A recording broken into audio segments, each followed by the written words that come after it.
অনিশ্চয়তা নাই, নির্বাচন ঠিক যে সময়ে বলা হয়েছে ঠিক সেই সময়ে হবে এবং আপনারা দেখবেন যে খুব সুন্দর পরিবেশে পিসফুল একটা নির্বাচন হবে এবং বাংলাদেশের ইতিহাসে one of the best election হবে। প্রফেসর ইউনূস এটা বারবার বলছেন, আমরা আবারও বলি নির্বাচন নিয়ে কোনো ধরনের কোনো অনিশ্চয়তা নাই। নির্বাচন ভালো হবে, নির্বাচনের জন্য যে পরিবেশ সেটা ঠিক করা হবে এবং লেভেল প্লেইং ফিল্ড থাকবে সবার জন্য। যে কোনো ক্যান্ডিডেট বলতে পারবেন না যে না তার প্রতি অন্যায় করা হচ্ছে বা তার যেই ফিল্টার লেভেল নাই সে এই পরিবেশ পাচ্ছেন না। আমরা পরিবেশ নিশ্চিত করব, খুব সুন্দর পরিবেশে ইলেকশন হবে এবং আমি বলছি তো এই নির্বাচন কোনো পিছানোর কোনো নাই, এটা নির্বাচন হবেই এবং খুব ভালোভাবে হবে। এটা হচ্ছে এটা ন্যাশনাল মানে কনসেনসাস কমিশনের সাথে পলিটিক্যাল পার্টিগুলোর সাথে কথা হচ্ছে। আপনার বুঝতে হবে যে কথা কিন্তু সবাই বলছেন, কেউ কিন্তু কথা থেকে বয়কট করছেন না, সবাই খুব ভালো পরিবেশে কর্ডিয়ালি প্রতিদিন কথা বলছেন। অন্যান্য অনেক দেশে এই সমস্ত কথা 2, 3, 4 বছর লেগে যায়, সেখানে আমাদের পার্টিগুলো যেই ধরনের সিনসিয়ারিটি শো করছেন যার ফলে দেখেন খুব দ্রুত অনেক বিষয়ে ঐক্যমত্য পৌঁছানো হচ্ছে। মোট হচ্ছে আমরা দেখেছি হচ্ছে 8টা বিষয়ে অলরেডি কনসেনসাস এসেছে, 7টা বিষয়ে কথাবার্তা হচ্ছে, আর 3টা বিষয়ে এখনও সেরকম কথা হয়নি। বাট আমরা মনে করি প্রত্যেকটা বিষয়েই খুব ভালো একটা কংক্রিট রেজাল্ট আসবে এবং এর পরে যেটা যে আমরা আশা করব যে জুলাই সনদটাও সবাই সাইন করবেন। করার পরে আমরা সবাই নির্বাচনের পরিবেশে ঢুকবো। এই মনসুনটা এই যে বৃষ্টির সময় শেষ হওয়ার পরেই দেখবেন যে পুরো গ্রামে গঞ্জে বাংলাদেশে আনাচে কানাচে নির্বাচনের হাওয়া বইছে এবং বাংলাদেশে আমি বলবো অনেক বছর বাংলাদেশে ইয়াং ছেলেরা ভোট দিতে পারেন নাই, এবার অনেক ইয়াং ছেলেরাও এই নির্বাচনের ব্যাপারে তারা যথেষ্ট ইন্টারেস্টেড থাকবেন। আইন শৃঙ্খলা পরিস্থিতি আমরা বলছি তো আমরা যথেষ্ট চেষ্টা করছি এবং আমরা কিছু রেজাল্টও পাচ্ছি। আপনার যেই সমস্ত সেন্সেশনাল ঘটনা ঘটছে প্রত্যেকটার ক্ষেত্রে খুব দ্রুত অ্যারেস্ট আছে, কেউ কিন্তু বাদ পড়েনি, কেউ বলতে পারে নাই যে এই একটা ঘটনা ঘটছে এবং তাকে ধরা হচ্ছে না। প্রায় প্রত্যেকটা ক্ষেত্রেই অ্যারেস্ট হচ্ছে। আমরা খুব দ্রুত কাজ করছি এবং কিছু কিছু ক্ষেত্রে আইনও সংশোধনী করে, বিশেষ করে রেপের ক্ষেত্রে আমরা দ্রুত বিচার করছি।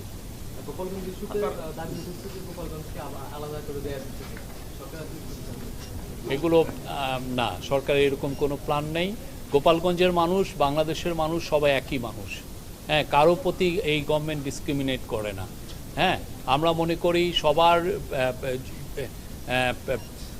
সবার প্রতি এই গভর্নমেন্ট একইভাবে সুবিচার করছেন। আমরা এখনো চেষ্টা করছি, আমরা এখনো জানি না, বাট আমরা বলছি তো অন্যান্য দেশে এই সমস্ত পলিটিক্যাল সেটেলমেন্ট কয়েক বছর লেগে যায়।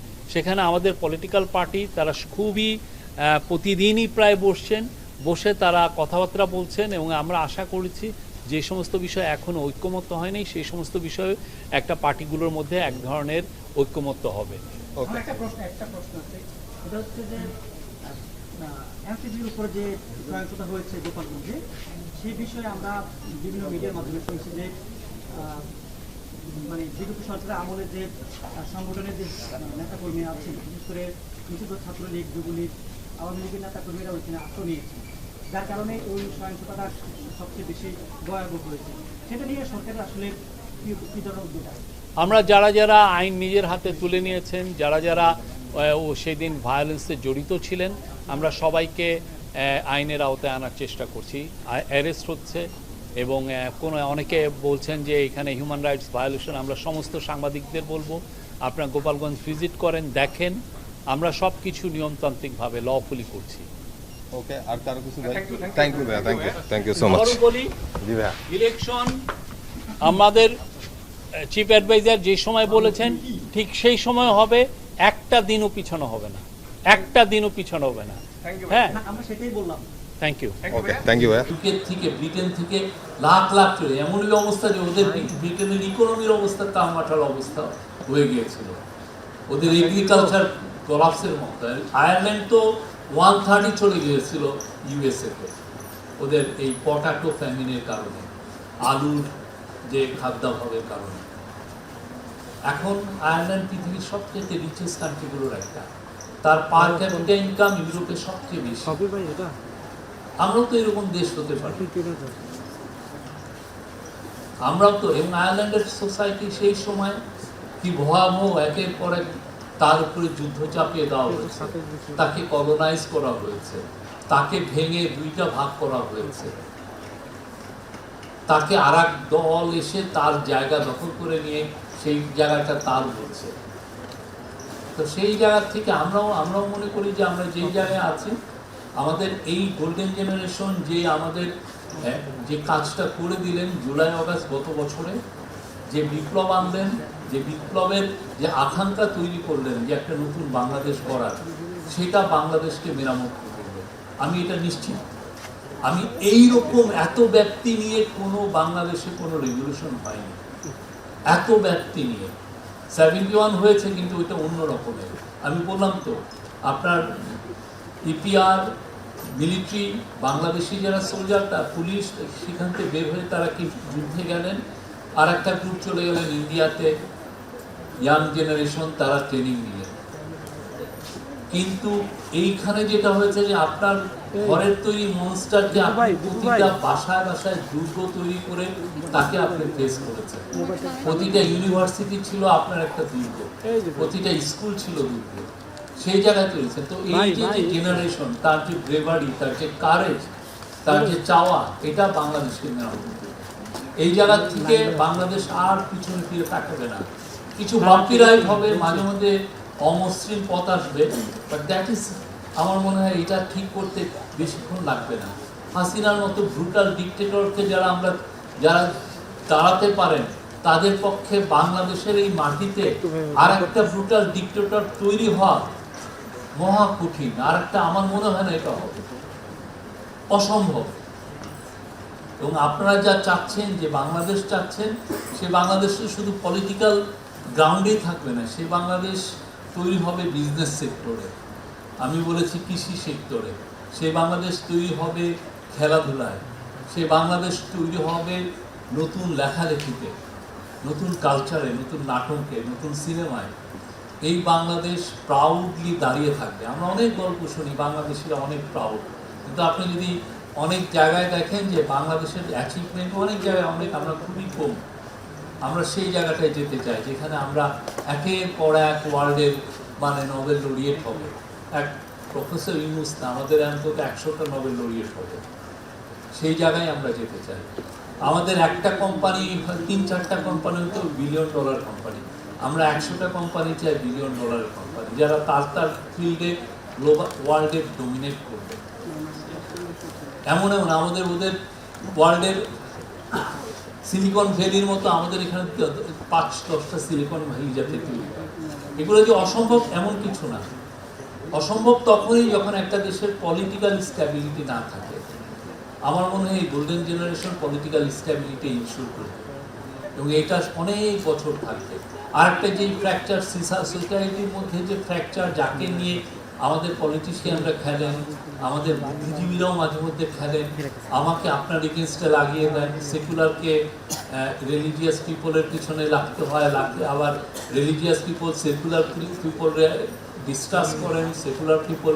এই জায়গাগুলো আমার মনে হয় আমরা যেহেতু একসাথে কাঁধে কাঁধ মিলিয়ে আমরা জুলাই যেহেতু আন্দোলন করেছি, আমার মনে হয় এই যে আশা ভরসার জায়গা যেটা ওই সময় তৈরি হয়েছে, সেইটার ব্যাপ্তি আমাদের পুরো সোসাইটিতে ছড়িয়ে পড়বে। আমরা টাচ করতে শিখবো একে অপরকে।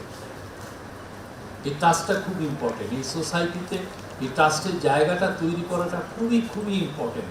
এটা যদি আমরা তৈরি করতে পারি, এবং আমি মনে করি যে এটা তৈরি হচ্ছে অলরেডি। আপনি গত একটা বছর দেখেন, যথেষ্ট উত্তেজনাকর কিছু কিছু ঘটনা ঘটেছে, কিন্তু দিনের শেষে আমরা কিন্তু আবার ঠিক হয়ে গিয়েছি। আমরা একই বাংলাদেশি, একই সোসাইটি, আমাদের মধ্যে বোঝাপড়ার মাঝে মধ্যে ডিসকাস তৈরি হয়েছে। সেই ডিসকাসটা আবার 2 দিন পরে চলে গিয়ে আবার আমরা ডিবেট করছি, আমরা ডায়ালগ করছি। আমি আপনার দোষত্রুটি ধরছি, আপনি আমার দোষত্রুটি ধরছেন, এবং এই দোষত্রুটি ধরার মূল কারণ হচ্ছে যে আমি আপনাকে শুধরাতে চাচ্ছি, আপনি আমাকে শুধরাতে চাচ্ছেন। এই শুধরানোর মাধ্যমে যে নতুন পথ তৈরি হচ্ছে, সেটাই নতুন বাংলাদেশ। সেই জায়গায় আমরা যেতে চাই এবং আমি মনে করি এটা খুবই সম্ভব, খুবই সম্ভব। বাংলাদেশ এই সাউথ এশিয়ায় এটা বড় হবে, খুব বড় হবে। এবং এটার কতগুলো নমুনা আপনারা দেখেন, শ্রীলঙ্কা আপনি দেখেন 2009-এ ওরা একটা সিভিল ওয়ার জিতল। সিভিল ওয়ার জেতার পরে কি হয়েছে, হাজার হাজার মানুষকে খুন করা হয়েছে। ওই যে ট্রমা তৈরি হয়েছে, ওই ট্রমার থেকে শ্রীলঙ্কা আবার নতুন জায়গায় জার্নি করা খুবই টাফ।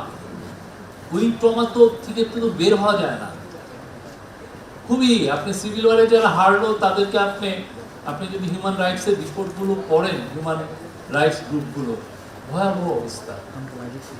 আমরা তো সেই জায়গায় যাই নাই, আমরা রিভেঞ্জের পথে যাই নাই, আমরা নতুন বাংলাদেশের পথে গিয়েছি। এই যে বাংলাদেশি সোসাইটি যে রেজিলিয়েন্স শো করেছে গত 1 বছরে, অগাস্টের বিক্ষুব্ধ দিনগুলোতে 5 তারিখের পরে আপনি চিন্তা করেন, এটা তো আনবিলিভেবল একটা বিষয়। যেই ধরনের পেইন্টিং, যেই ধরনের ভয়ের একটা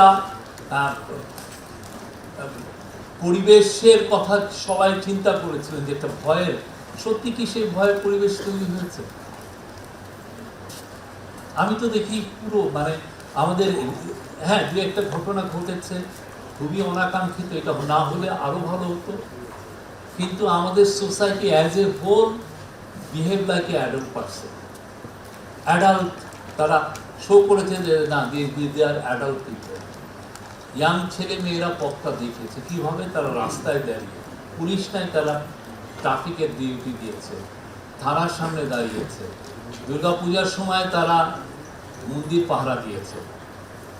এটা হচ্ছে নতুন বাংলাদেশে তারা কি চায়, কি হিসাবে সে যে বাংলাদেশকে ফেইল স্টেট হতে দিবে না, তার প্রতি পদে পদে সে আপনাকে শো করছে যে না, এটা করো, ওইটা করো, এই জায়গাটা। এবং সে কিন্তু আপনাকে বলছে না, সে নিজে করিয়ে দেখাচ্ছে। সাচে আমি তো বলবো যে ইটস এ গোল্ডেন জেনারেশন। আমার বয়স আগামী মাসে 56 হবে, আরও কয়েক বছর বাঁচি জানি না, বাট আমি নিশ্চিত এই গোল্ডেন জেনারেশন বাংলাদেশকে একটা গোল্ডেন হাইটে নিয়ে যাবে।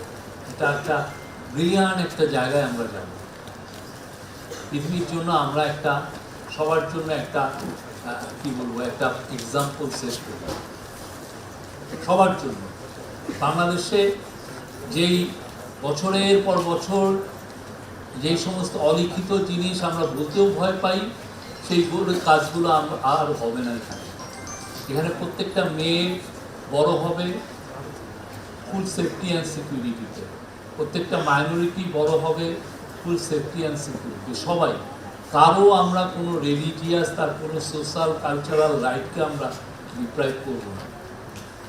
এবং অ্যাট দ্য সেম টাইম সবার জন্য আমরা খাটবো, সবার ইকোনমিক্যালি যেন আমরা পাওয়ারফুল হই। এমন একটা জায়গায়, পাওয়ারের জায়গায় যাব যেখানে আমরা অন্যকে, অন্তত পুরো বাংলাদেশে কেউ পোভার্টি থাকবে না। প্রফেসর ইউনূস বলতেন, এখনও বলেন, আমরা পোভার্টিকে মিউজিয়ামে পাঠাবো।